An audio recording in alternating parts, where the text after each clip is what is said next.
Hello and welcome guys, कैसे हैं आप लोग। उम्मीद करता हूँ सब ठीक होंगे, सब ज़बरदस्त होंगे। तो चलिए आज हम लोग बात कर लेते हैं national highway authority of India में कितनी सीट है, डिटेल में जानेंगे इसके बारे में। तो बने रहिए हमारे साथ, भटकने मत दीजिए अपना ध्यान, क्योंकि आप हैं मेरे साथ ओनली ऑन सिविल स्थान।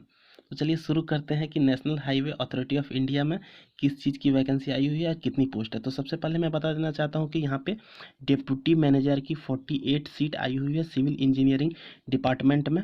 और 5400 ग्रेड पे के हिसाब से बहुत ही अच्छी खासी सैलरी है। और पे बैंड 3 के हिसाब से 15,600 से लेके 39,100 की सैलरी आपको दी जाएगी, यानी कि बहुत ही अच्छी खासी सैलरी होती है। गवर्नमेंट में इससे ज़्यादा सैलरी आपको नहीं मिलेगी यदि आप कहीं पे भी जॉब करते हैं। तो सबसे पहले मैं बता देता हूँ कि डेप्यूटी मैनेजर की पोस्ट है, वो टोटल 48 सीट है, जिसमें अनरिजर्व कैटेगरी की 20 सीट है, एससी कैटेगरी की 6 सीट है, एसटी कैटेगरी की 4 सीट है, और ओबीसी नॉन क्रीमी लेयर की 15 सीट है, और ईडब्ल्यूएस कैटेगरी की 3 सीट है, और 6 सीट आपका फिजिकली हैंडीकैप्ड पर्सन के लिए रखा गया है। इसमें से आपका एचएच के लिए 2 सीट है और ओएच के लिए 4 सीट है। एचएच को आपका हियरिंग हैंडीकैप्ड कहा जाता है, ओएच को ऑर्थोपेडिकली हैंडीकैप्ड भी कहा जाता है।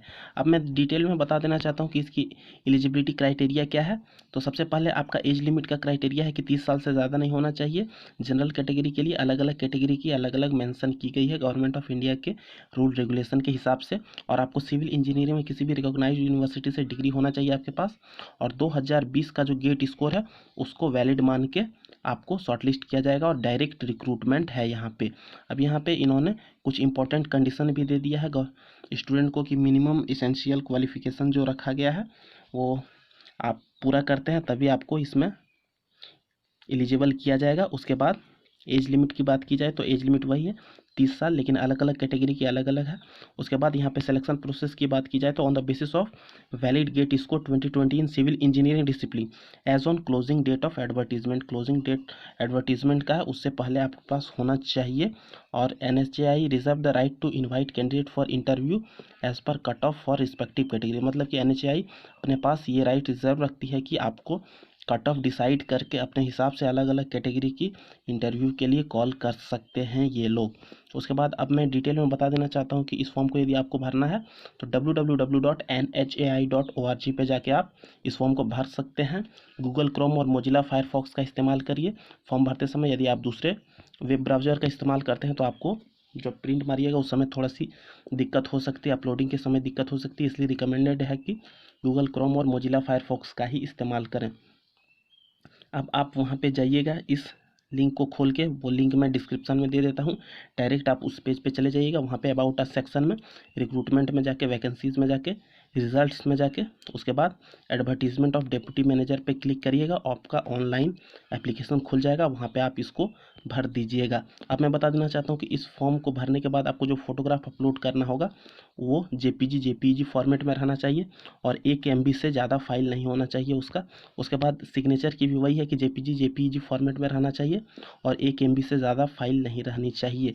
और यहाँ पे 10th की जो सर्टिफिकेट है जिसमें डेट ऑफ बर्थ आपका मेंशन्ड है उसकी JPG और JPEG फॉर्मेट में ही होना चाहिए, और जिसकी फाइल की साइज़ 1 MB से एक्सीड नहीं करी होनी चाहिए, यानी कि 1 MB से कम चाहिए। और उसके बाद caste certificate SC ST OBC non creamy layer की जो चाहिए प्रिस्क्राइब्ड फॉर्मेट में, वो फॉर्मेट आपको इसकी वेबसाइट पे मिल जाएगी। उसकी भी JPG फॉर्मेट में ही चाहिए, लेकिन 1 MB से बड़ी नहीं चाहिए। अब प्रोविजनल डिग्री की जो है आपके पास है सिविल इंजीनियरिंग की, वो JPG फॉर्मेट में ही चाहिए, 1 MB से छोटी चाहिए। और उसके बाद गेट स्कोर जो है valid GATE score JPG format में चाहिए, और उसकी भी साइज़ 1 MB से बड़ी नहीं होनी चाहिए। अब आप इस फॉर्म को भरने के बाद नेक्स्ट बटन पर क्लिक करके प्रीव्यू कर दीजिएगा। आपको एडिट करना है तो आप इस फॉर्म को एडिट कर सकते हैं, फिर फाइनल सबमिट मार दीजिए। उसके बाद आपको एक एक्नॉलेजमेंट पेज दिया जाएगा, कन्फर्मेशन पेज। आप उस कन्फर्मेशन पेज को अपने पास फ्यूचर रेफरेंस के लिए रख लीजिए। SC ST सर्टिफिकेट आपके पास जो भी है क्लोजिंग डेट से पहले, उसको आप अपने पास एक हार्ड कॉपी के रूप में भी रख लीजिए सेफ्टी के लिए अभी से ही, कि आपने ये भरा हुआ था फॉर्म में वो आपके पास है कि नहीं है, ताकि फ्यूचर में आपको कोई दिक्कत नहीं हो। और आप इसमें एक्टिव ईमेल एड्रेस अपना दीजिएगा, ताकि आपको समय समय पे कॉल किया जा सके, इंटरव्यू यदि हो तो इंटरव्यू के लिए कॉल किया जा सके, या फिर कुछ इन्फॉर्मेशन देना हो तो ताकि आपको सही समय पे जानकारी मिल जाए। इसलिए आप अपना एक्टिव ईमेल आईडी इसमें सबमिट करिए। ऐसी ही डिटेल इन्फॉर्मेशन के साथ और आपको वीडियो चाहिए जॉब नोटिफिकेशन की, सिविल इंजीनियरिंग से रिलेटेड या फिर कोई और ब्रांचेस की, तो आप हमारे साथ बने रहिए। हमारे चैनल को लाइक करिए, शेयर करिए, सब्सक्राइब करिए और दोस्तों सबके बीच इस वीडियो को फैला दीजिए। धन्यवाद। जय हिंद। वंदे मातरम।